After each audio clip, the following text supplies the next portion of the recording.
How many of you have seen the movie Apocalypto? You remember that movie? It's about the indigenous tribes, kind of in Central America or someplace it looks like.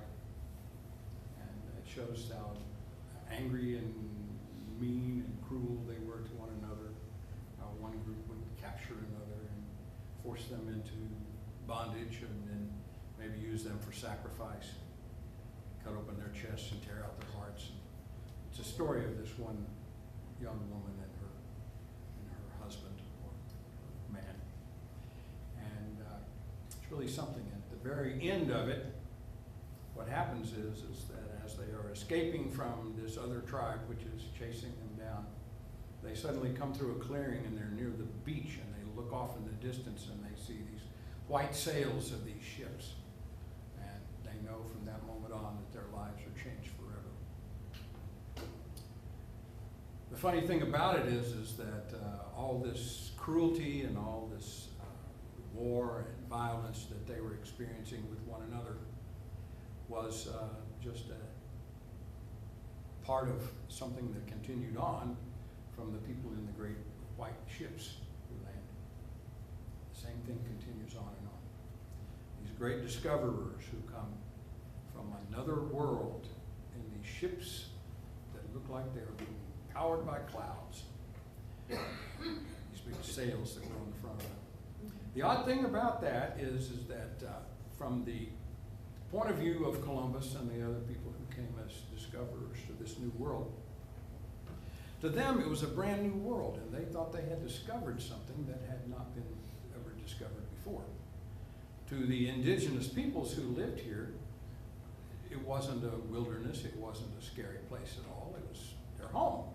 They'd always lived here, and they lived here quite happily to some extent, although they did have their wars and their violent conflicts that were going on.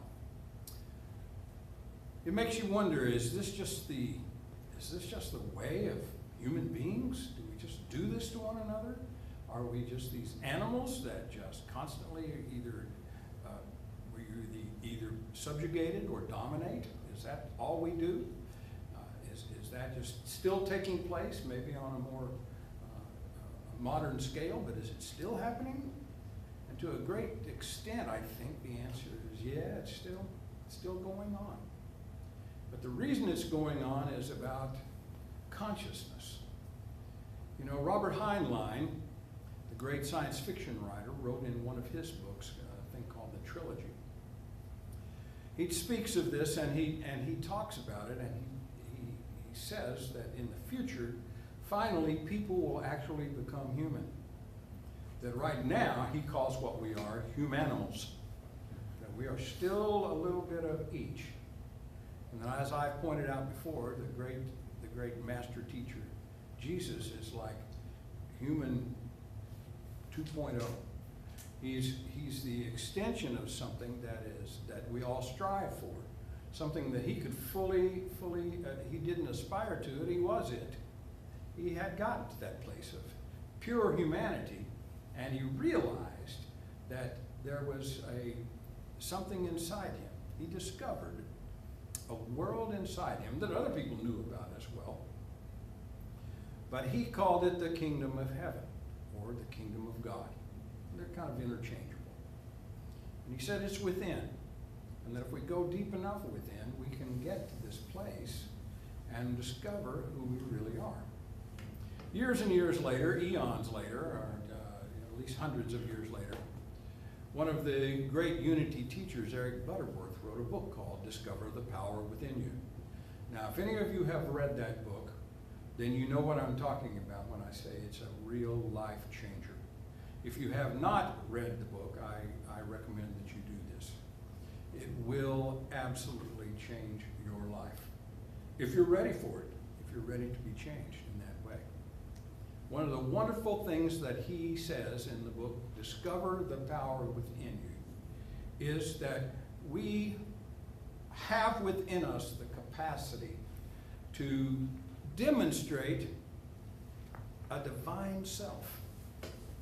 That at the center and the core of our being, that life itself, which is divine, is what makes us who we are. And I love how he says this. He says, this spark of divinity is not inside you like a raisin is in a bun. It's not a place, and if you could just get to that place, you'll find it. It actually is a sense or a quality that exists and permeates every cell, every atom of your being. So the idea is not to suddenly go and find this place, but awaken to the fact that it's all around you and always has been. It is the true essence of who each and every one of us are. It's not a place that we're trying to get to. And you know, that's a little confusing for some people because they want to discover this power and say, aha, I found it. It's right there, or it's right here, or wherever they want to aim. And they want to say, that's where it is and that's where it exists. Jesus tried to point this out in one of his stories when he's talking about, he's trying to give people the idea of what the kingdom of heaven is like. And he says the kingdom of heaven is like a woman who takes yeast and puts it into flour and mixes it in and then sort of goes away. And the flour grows. And it permeates every bit of this flour until it rises and expands and becomes something else. It permeates.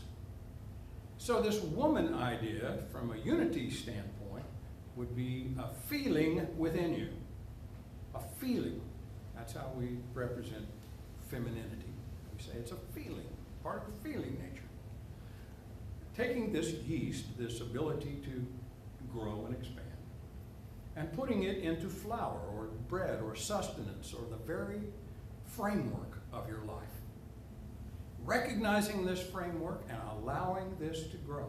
We spoke about it a little bit in the daily word today, in guidance. The idea is to allow it to be there, believe that it is there, and then just watch it happen. You know, the discoverers of this continent, I'll get back to them since this is near Columbus Day, had a belief system that wasn't like this. Even though they called themselves Christians, they still saw an us and a them, and they saw themselves as superior to those people who lived here in a very natural way. They saw themselves superior because they had technological advances going for them. And they had horses, and they had means of transportation, and they had ways of power. They had the ability to make war on a greater level and on a new theater, something that these indigenous peoples had never seen before. Now the odd thing about this, something that I've always found very odd, is when they arrived, got off and then stuck their flag in the ground and said, we declare this in the name of the Queen of Spain and so forth. When they were doing all this, the natives were watching them. And when they finally made contact with the Native Americans that were here already, the Native Americans basically said, we've been waiting for you. Now how can that be?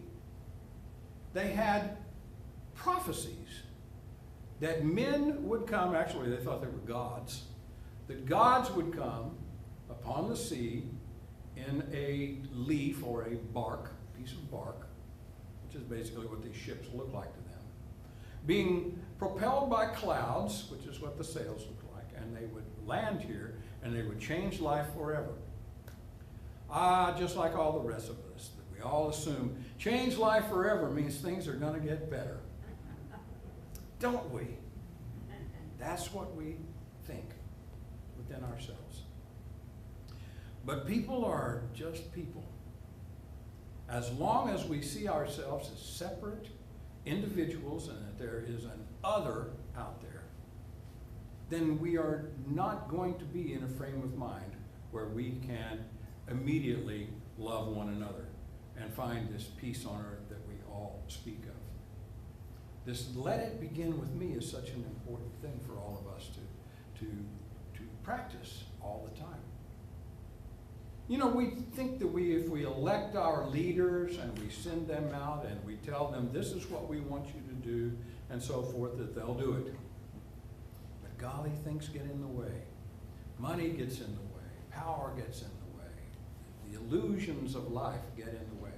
I like the way today the Daily Word was speaking about, rather than allow your mind to be like a mirror, use it as a lens.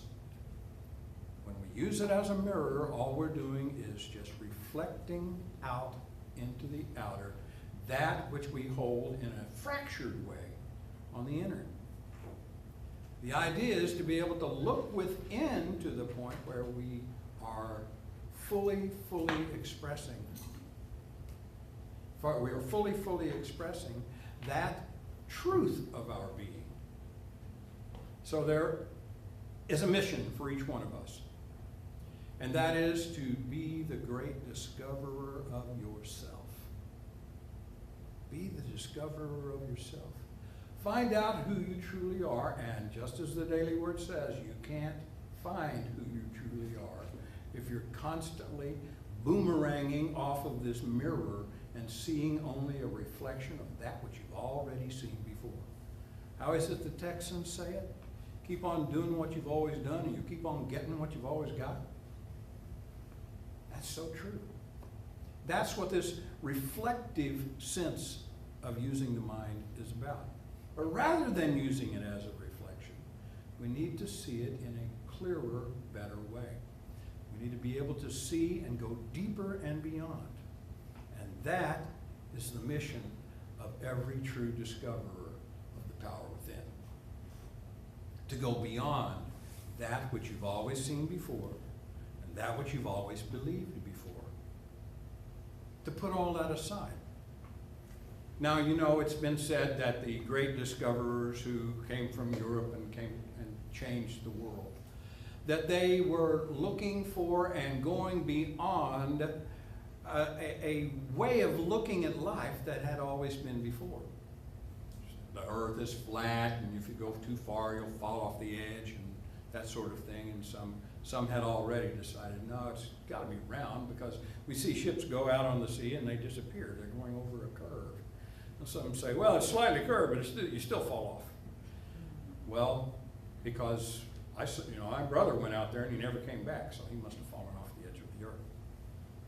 In a sense, until we learn and accept a new way of seeing things, we spend our whole life falling off the end of our own world, falling off the edge. So we tend to not want to go to the edge. We tend to want to stay where it's safe. We want to stay with things that we've always heard and done and seen before and say, well, that's just the way it is. But to be the great discoverer of ourselves, we have to be able to go beyond these limits that we've created for ourselves within ourselves.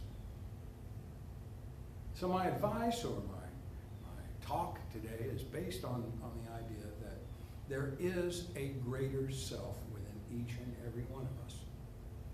There is a new land to be discovered. There is a new you within you to be discovered.